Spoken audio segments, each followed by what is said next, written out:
Welcome to part 2 of the Human Computer Interaction course. In this lesson, you'll be looking at the human memory. So let's begin.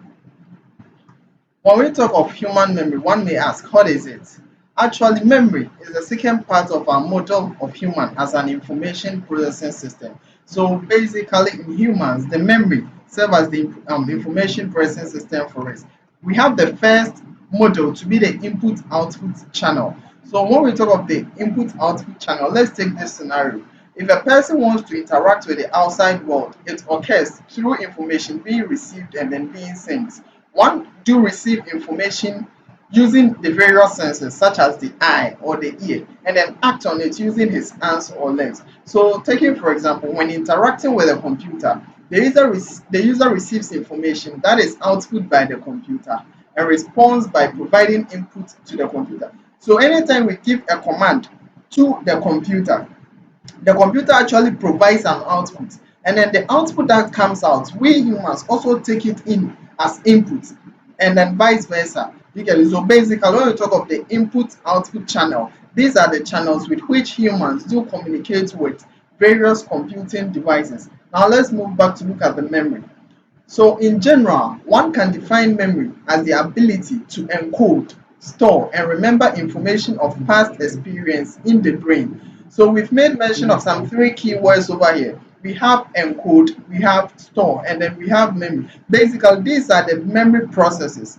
So we have first one to be encode. So when we talk of encoding, that is the process of making mental representation of information.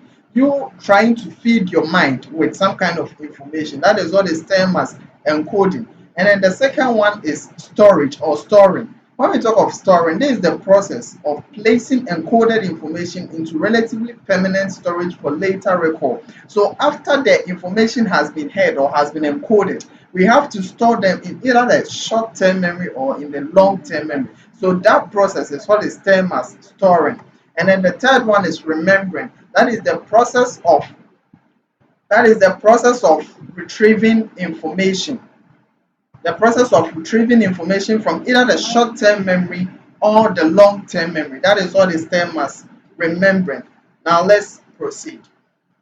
So let's look at the model of the structure of the memory. That is how the human memory works. So we have this diagram. So the human memory starts with a sensory input. That is where the input-output channel works. So it takes information using the input-output channel. It can be by the sight, by hearing, or by touching. You get it? And then when it is received, it comes straight to the sensory memory.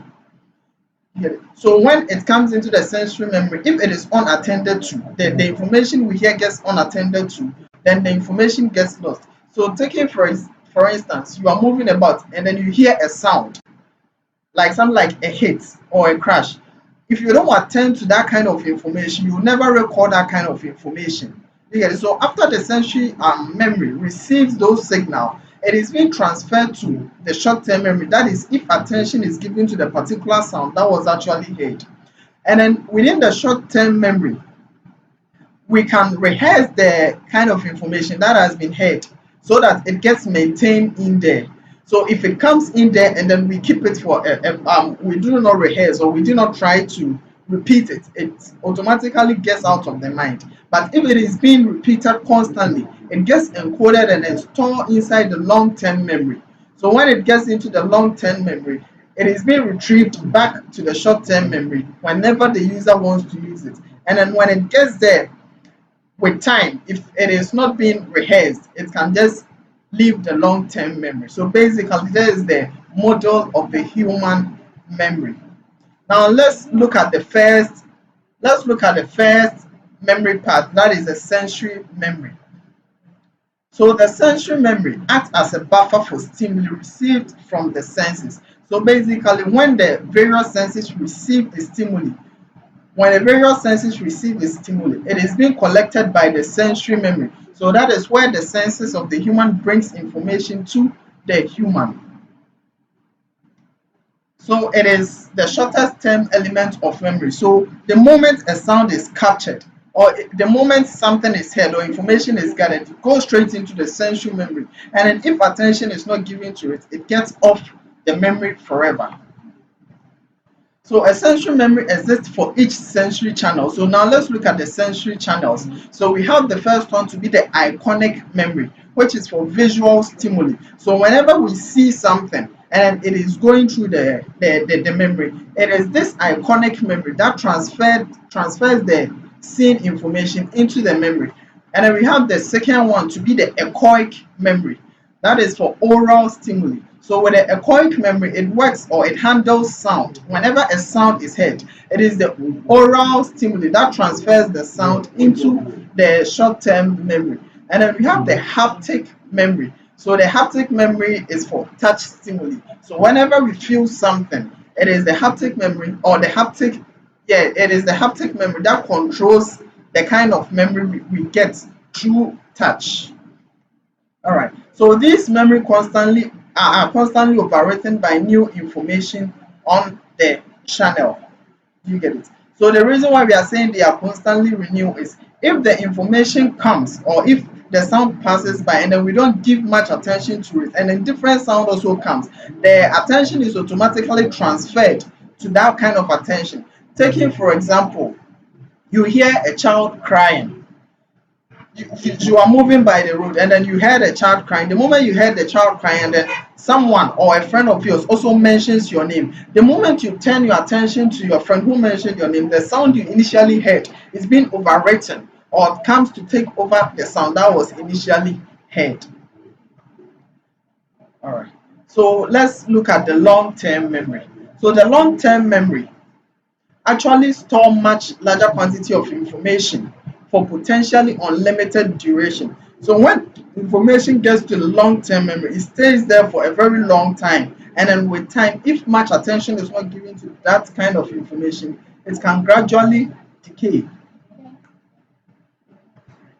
So its capacity is immeasurable large. So as I said, can store large amounts of information. So let's look at the types of long-term memory. So with a long-term memory, we have the episodic memory and then we have the semantic memory. So let's take them one after the other so we can better understand it. So let's first take episodic memory. So when we talk of episodic memory, this memory represents our memory of experiences and specific events in time. So with this kind of memory, it is retrieved using various experiences or it takes imaginary forms. So taking for example, you've watched a particular movie and then a friend tells you to narrate the movie to the person. You start picturing that kind of movie you watched in your mind or in your memory. And then based on that, you inform your friend about it. So that is the episodic memory. To better understand it, keep this word episodes. So episode, or when you're watching movie and then we tell you this movie is in episodes, meaning it's in actually particular scenes. So your ability to recall information using scenes, that is what we term as the episodic memory. So example is your first day at school. So when someone asks you to narrate your first day at school, all you do is you picture what actually happened in the first day when you attended school. We also have events in movie scenes. If I ask you to narrate a movie you've ever watched, you just picture the thing and then start giving narration about it. And then a witnessed event. So assuming you were moving and then you saw a fight or a robbery scene. When I ask you to narrate it, all that you do is picture that thing in mind and then start telling me how it occurred.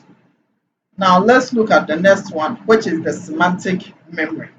With a semantic memory, unlike the episodic memory, this one is used to remember common languages. So semantic memory includes things that are common language, such as names of colors, sounds, letters, and many more. So assuming I meet you for the first time and then ask you what is your name, all you do is to just start mentioning. You need not to picture anything. So when it comes to keeping of words, keeping of sounds, keeping of letters, that is the work of the semantic memory. So semantic memory is the recollection of facts gathered from time we were young. So actually it mostly keeps facts. So when I ask you which year did Ghana gain independence, you just recall and then tell me. You need not to have a particular scene or a particular image in mind before you can give out that kind of information. So example, construction of sentences. So if I ask you what is your name, straight away you go on and tell me my name is Samuel Osu without having to picture anything in the mind. So knowing how to use the phone. So when you pick up a phone and then you start, you need not to have a scene of any experience. You just pick it up and then start using it. And then, sorry. Now let's go on to look at the short-term memory. So when we talk of the short-term memory, this is also called the working memory. It is the working memory because anytime the sensory memory receives information, it sends it straight to the short-term memory for processing, and then the short-term memory determines whether the information can stay there for long or not. And then if it can stay there for long, it forwards it to the long-term memory. So it controls anything you are thinking about at the current moment. Or yeah, at the current moment. Sorry, I made it memory, but it's at the current moment. So anything you begin to think about, it is within the short term memory. So if I recall something, I recall it from the long term memory, put it into the short term memory, and then work on it within the short term memory. That is why it is called the working memory. It is the memory that is always working. Sorry. So it has limited capacity of information. That is, it can store a large quantity of information. And then let's look at the model of the short-term memory. So this is the model of the short-term memory. So we have the first one to be the articulatory loop. So when we talk of the articulatory loop, it is a short-term memory that deals with the repetition of words. So assuming, for example, you want to send a particular information to the long-term memory, we use the articulatory memory loop to do it. So taking, for example, what is a noun? Or you've taught a young boy the definition of a noun. A noun is the name of a person, an animal, a place, or a thing. For the person to remember, he needs to constantly repeat it. And now is the name of a person, blah blah blah. So as he repeats it, it is the work of the articulatory memory to transfer what the person is repeating into the long-term memory. And then we have the visuospatial scratch pad. With a visuospatial scratch pad, the work of it is to keep record. Is actually a short-term memory which works with visuals. Do you get it? So assuming we want to draw a flag, it is the visuospatial scratch pad that helps us to recall the various images. Or if we witness a scene, it is the work of the visuospatial scratch pad to grant us the image and then process it and send it into the long-term memory. And then we have the auditory imaging system. With the auditory imaging system, it actually helps us in processing sounds. So taking, for example, someone comes to you and starts telling you a story. All of a sudden, you start imagining it in your mind. It is the work of the auditory imaging system that helps you to do that. And then we have the central executive. So with the central executive, that actually directs the operations of the memory. So whether to send information to the long-term memory, whether to send information from the long-term memory to the short-term memory, whether to handle the information to the articulatory loop, to the visuospatial scratch pad, or to the auditory imaging system. So the central executive is what directs the actions of the various parts or the various models of the short-term memory. We are going to end here. Thank you very much for watching this video. If you have any question, kindly put it in the comment section below. And then if you want to access me or if you want to get in contact with me, you can get in contact with me through these channels. That is my WhatsApp, my email, Facebook, and then Instagram. Thank you very much once again. Have a wonderful day. Bye.